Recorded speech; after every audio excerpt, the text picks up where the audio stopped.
क्योंकि दुख जिनके साथ होता है ना, तो वही चीज महसूस, वो जितना फील करेंगे ना, सांत्वना देने वाला या इंटरनल एक्सटर्नल कोई उनको सपोर्ट करने वाला, उस चीज को वो नहीं, हम लोग नहीं फील करेंगे, फील वही करेंगे।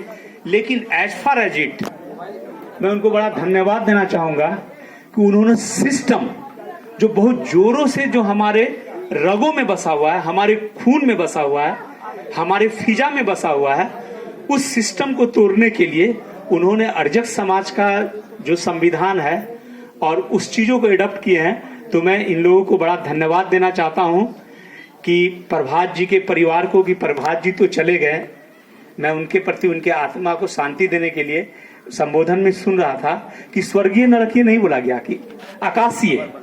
तो मैं उन आकाशीय मृत आत्मा के प्रति संवेदना व्यक्त करता हूं और उनके परिवार के प्रति बड़ा क्रांतिकारी मैं शुभकामनाएं देना चाहता हूं इस दुख के घड़ी में, कि वो सिस्टम को तोड़े। मैं 2 सिस्टम को पार करके मैं यहां पहुंचा हूं। मैंने आज तक अंबेडकर का किताब या कोई सोशल किताब वगैरह नहीं पढ़ा। पुलिस में थे तो पुलिस के प्रति समाज में क्या रवैया है, क्या सोच है, वो किसी से छुपा हुआ नहीं है। अब तो अभी as far as my concern, वर्तमान में पुलिस तो शिकारी कुत्ता हो गई है, वो पब्लिक को नोचना क्या काम कर रही है। तो मैं उस नोचने वाला डिपार्टमेंट से बड़ा नोचने वाला डिपार्टमेंट को ज्वाइन किया, राजनीति। जब राजनीति में आया ना, तो मैं अपनी अनुभव सुनाता हूं। आप शोषण को तब तक फील नहीं करेंगे जब तक आप शोषण के शिकार नहीं हो जाते हैं। ये जो हिंदुज्म है या पाखंड या रीति रिवाज या रिचुअल्स, आप असमानता, भेदभाव पूरी दुनिया में है।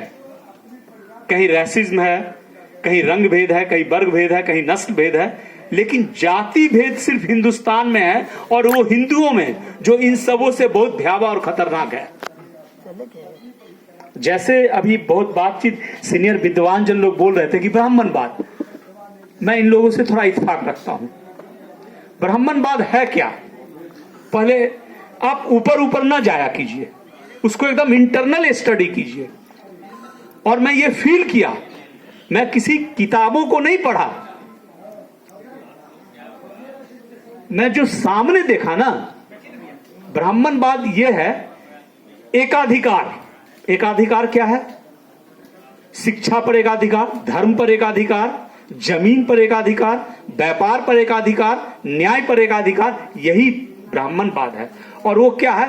एक खास वर्ग, एक यूनिट, एक क्लास उसको ऑपरेट करता है। और ये एक बहुत बड़ा षड्यंत्र है, एक साजिश है। मैं एक जगह जेएनयू में बोल रहा था कि जो कास्टिज्म है ना हिंदुस्तान में, वो इंस्टीट्यूशनल ऑर्गेनाइजेशन है, संगठन, वो एकदम संगठित ऑर्गेनाइजेशन है, और इसको कायम किया जा रहा है।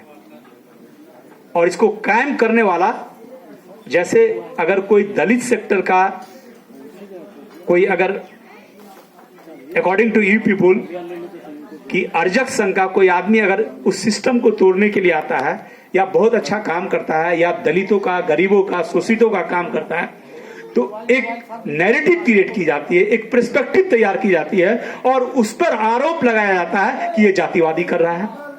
और ये मैं नहीं बोल रहा हूं, 100 साल पहले प्रेमचंद्र लिख चुके हैं कि अगर वही काम कोई स्वर्ण करे तो वो सामाजिक काम होगा, अगर समाज के वंचित अगर करे तो उसको जातिवाद करार किया जाएगा, क्योंकि वो उस सेक्टर से आता है जिसका भुक्तभोगी मैं आपके सामने हूं। मुझे तो समझने में थोड़ा टाइम लगा, तो मैं वो समझते समझते मैं इस चीज को पकड़ा कि आखिर क्या है ये। हम तो दलित एक्टिविस्ट को धन्यवाद देना चाहता हूं कि कम से कम गाहे गवाहे या अपने स्वार्थ में वो इस झंडा को ढो रहे हैं। और सबसे बड़ा रिस्पॉन्सिबल, सबसे बड़ा दोस्त तो पिछड़ा, अति पिछड़ा है, कि उसको न दलित एक्सेप्ट कर रहा है, न फॉरवर्ड एक्सेप्ट कर रहा है, न स्वर्ण एक्सेप्ट। वो इसी गुमान में है कि हम तो इन लोगों से अच्छे हैं, और हिंदुस्तान में हर छोटा जाति अपने से छोटा जाति खोज लेता है। तो मैं मंचासीन विद्वान जनों से कहूंगा कि इन चीजों पर ध्यान दे। मैं तो पॉलिटिक्स में आया, पुलिस से आया। आप जब तक पॉलिटिकली स्ट्रांग नहीं हो जाएंगे ना, आप कुछ डोला नहीं सकते हैं। आप राजनीतिक तौर पे आपके 133 एमपी है, आपके विरुद्ध स्ट्रक्चर पास हो रही है, सारे चीज हो रही है, और वो चुपचाप बैठे हुए हैं, मूक दर्शक हैं। अगर वो उठ खड़ा हो तो मजाल है कोई स्ट्रक्चर पास हो जाए। आप लोग को शायद याद होगा, सभी लोग हमसे विद्वान हैं, हम तो थोड़ा एग्रेसिव भी हैं, थोड़ा पुलिस वाला नेचर अभी तक लगा हुआ है। तो 2 अप्रैल 2018 आप लोग को याद होगा, उस समय 16वीं विधानसभा चल रही थी और दलित विधायकों की संख्या 41 थी। तो मैंने 41 को ऑर्गेनाइज किया और सबको अपने पैड पर लेटर दिया। तो बहुत सारे बोले कि ये काम कर रहे हो ना, तुम्हारा अगला टिकट कट जाएगा और तुम बैकफुट पे चले जाओगे। हम कहे यार, हम पॉलिटिशियन थोड़े थोड़े, तो टिकट मिल गया, जीत गए, एक्सीडेंटल विधायक हैं, कम से कम इसी बहाने तो कहीं धुआं तो लगाया जाए, कभी ना कभी आग तो लगेगा। और मैंने यही नहीं किया, पूरे हिंदुस्तान का 1011 विधायक था, सबका ईमेल वगैरह ले उके मैंने सबको ये दिया। और मैंने बोला, वो मुझे दिन याद है, 27 मार्च 2018 शुक्रवार की दिन था, शनिवार और इतवार को विधानसभा बंद होती है, नहीं चलती है। तो मैंने इन लोगों को बोला कि सोमवार को जैसे ही विधानसभा स्टार्ट होगी तो पार्टी आदमी भूल के हम 41 उठ के और विधानसभा मार्च कर जाएं और रिजाइन मार दें। कैन यू बिलीव कि एक भी वास्टर्ड एमएलए तैयार नहीं हुआ। उस दिन से मैं दलित एक्टिविस्ट, दलित नेताओं का विरोधी हो गया। ये लोग सिर्फ अपने पेट पालने के लिए, ओरिएंटलिज्म में कितने आदमी जानते हैं, जो रिजर्व सीट से जो जनप्रतिनिधि होते हैं उनमें सामाजिक प्रतिष्ठा और आत्मसम्मान नहीं होती है। वो सिर्फ झोला ढोने का, और सोचता है अरे गालिए ना बक रहा है, बेइज्जती ना कर रहा है, माल तो आ रहा है। तो इन चीजों पर जब तक आप अटैक नहीं कीजिएगा, जब तक आप पॉलिटिकली स्ट्रांग नहीं हो जाइएगा, तब तक जो आपका जो ये व्यवस्था है वो व्यवस्था नहीं चेंज होगी, क्योंकि वो हमारे रगों में घुस गया है। वो हमारे, अब हम अर्जक समाज से हैं, विरोध कर रहे हैं, और पिताजी मरे थे जाके बाल छिला लिए, जाके केवाला बनवा लिए। तो आपको अंदर से उसको लाना पड़ेगा, अंदर से। और मैं तो बड़ा धन्यवाद देना चाहूंगा प्रभात जी के परिवार को कि उन्होंने ये सिस्टम यहाँ शुरुआत किए। नालंदा तो एक ऐसी धरती है, इसके धरती में तो ऐसी कंपन है कि ये चेंजेस, सिस्टम चेंज करने के लिए हैं। क्योंकि आप कालांतर में देखिएगा, बौद्ध आया, फायान आया, हुएनसांग आया, महावीर आए, तो जरूर इस पृथ्वी में, इस मिट्टी में कुछ ना कुछ तो है कि जहां से चेंजेज होना है।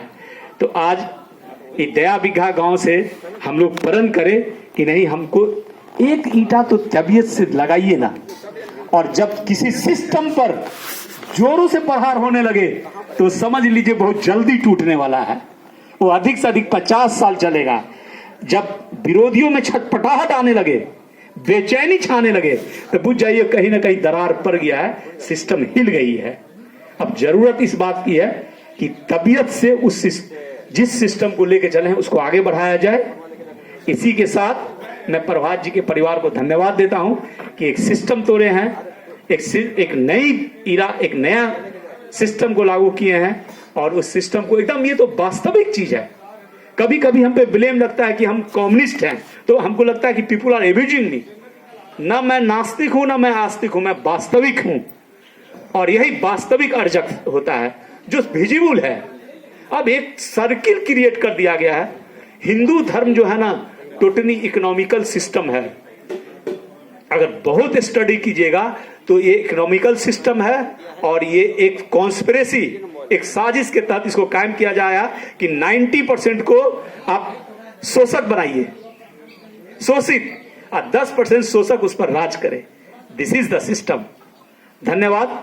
मैं और एक चीज और आप देखिएगा कि अभी आ गया है जय भीम नमो बुद्धाय, वो आप इरिटेट करने के लिए मत बोलिए, ईर्ष्या में मत बोलिए, अंदर से उसको निकालिए, उसको एडप्ट कीजिए। चलिए, धन्यवाद सर।